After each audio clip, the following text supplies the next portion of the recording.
اعوذ باللہ من الشیطان الرجیم بسم اللہ الرحمن الرحیم السلام علیکم ورحمۃ اللہ وبرکاتہ رب اشرح لی صدری ویسر لی امری واحلل عقدۃ من لسانی یفقہوا قولی۔ نورانی قاعدہ کے نئے سبق کے ساتھ قاریہ جویریہ خورشید صدیقی حاضر ہے۔ ان اللہ و ملائکتہ یصلون علی النبی یا ایھا الذین آمنوا صلوا علیہ وسلموا تسلیما۔ اللہم صل علی سیدنا و مولانا محمد وعلی آلہ و اصحابہ اجمعین برحمتک یا ارحم الراحمین۔ آقا کریم صلی اللہ علیہ وسلم کا ارشاد پاک ہے، تم میں سے بہترین وہ ہے جو قرآن سیکھے اور سکھائے۔ ایسے لوگوں کے بارے میں اللہ سبحانہ و تعالیٰ کا ارشاد پاک ہے، یہ وہی لوگ ہیں جو بھلائیوں میں بھاگتے ہیں اور سبقت لے جاتے ہیں نیکیاں حاصل کرنے میں۔ ہم مخارج کو سیکھ رہے ہیں حروف تہجی کی نظم کے ساتھ۔ 12 حروف ایسے ہیں جو زبان کی نوک سے ادا ہوتے ہیں۔ ان میں سے 3 سیٹ ہم مکمل کر چکے ہیں، حروف لثویہ، حروف نطعیہ، حروف صفیریہ۔ انشاءاللہ تبارک و تعالی آج ہم چوتھے سیٹ کے بارے میں معلومات حاصل کریں گے۔ یہ ہے حروف طرفیہ، ان کو حروف ذلاقیہ بھی کہا جاتا ہے۔ ان میں لام، نون اور را شامل ہیں۔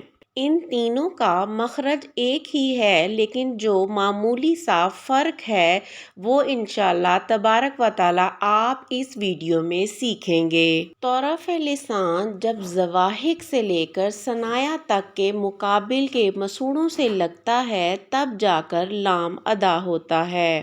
طرف لسان کہتے ہیں راس لسان یعنی نوک زبان، ٹپ آف دا ٹنگ کے سائیڈ والے دونوں حصے جو سامنے کی طرف ہوتے ہیں، دائیں بائیں والے دونوں بالکل سامنے والے حصے۔ اگر آپ نے دانتوں کا نقشہ اچھی طرح سے یاد کیا ہے تو آپ کو یہ بآسانی سمجھ میں آ جائے گا۔ نورانی قاعدہ کے سبق نمبر 2 میں بھی ہم نے آپ کو حروف کا نقشہ، دانتوں کا نقشہ اور زبان کے مختلف حصوں کا نقشہ یاد کروایا تھا۔ زواحق سے لے کر ثنایا تک کے مقابل کے مسوڑوں سے جب زبان کا سامنے والا حصہ یعنی طرف لسان ملتا ہے تب جا کر لام ادا ہوتا ہے۔ لام کی ادائیگی میں 5 دانتوں کا دخل ہے اور اس میں ایک داڑھ شامل ہے، یعنی ثنایا کے 2 دانت، رباعی، انیاب اور زواحق جسے پہلی داڑھ بھی کہا جاتا ہے۔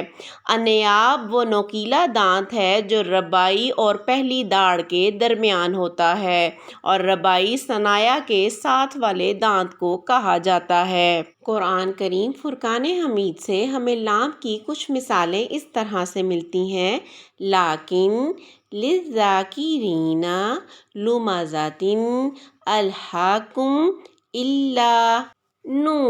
نون کا مخرج لام کے مخرج سے ملتا جلتا ہے، لیکن جو معمولی سا فرق ہے وہ یہ ہے کہ نون کی ادائیگی میں طرف لسان جب انیاب سے لے کر ثنایا کے دانتوں کی جڑوں سے لگتی ہے تب جا کر نون ادا ہوتا ہے، یعنی نون ادا کرتے وقت ثنایا، رباعی اور انیاب تک زبان کو لگایا جاتا ہے۔ قرآن کریم سے نون کی مثالیں کچھ اس طرح سے ملتی ہیں: نظر، اعیننا، یثنون، انعام، الناس۔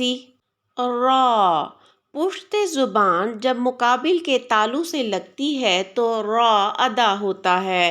را کی ادائیگی میں نوک زبان مائل با پشت ہو جاتی ہے، جیسا کہ تصویر میں دکھایا گیا ہے۔ را کی ادائیگی میں ہونٹوں کو یا منہ کو گول نہیں کرتے، اس کو را کر کے نہیں پڑھا جاتا بلکہ را پڑھا جاتا ہے۔ را کی بہترین ادائیگی کے لیے کچھ اصول اور قواعد وضع کیے گئے ہیں، جو کہ یہ ہیں: جب را پر فتحہ یعنی زبر یا ضمہ یعنی پیش آ جائے تو را کو موٹا پڑھا جاتا ہے۔ جب را کے نیچے کسرہ یعنی زیر آ جائے تو را کو باریک پڑھا جاتا ہے۔ اگر را ساکن ہو تو اس سے پہلے کسی حرف پر زبر یا پیش ہو تو اس را کو موٹا پڑھا جائے گا۔ اسی طرح را ساکن سے پہلے کسی حرف کے نیچے کسرہ یعنی زیر ہو تو اسے باریک پڑھا جائے گا۔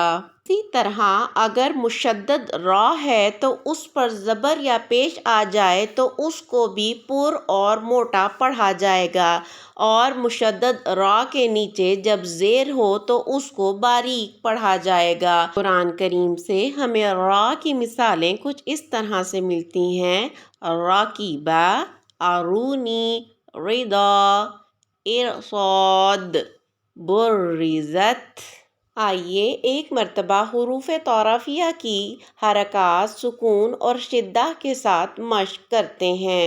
نون، نا، نی، نو، ان، ان، انا، انی، انو۔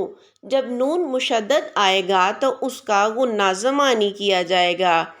نارن، شانئک، دینکم، انعمت، منہم، اسکن، جنت، منی، الی النور، را، را، ری، رو، ار، ار، ار، اری، ارو، ربنا، رضوان، ربما، الارض، فرعون، قربانا، الرحمن، ذریتی، یسرون۔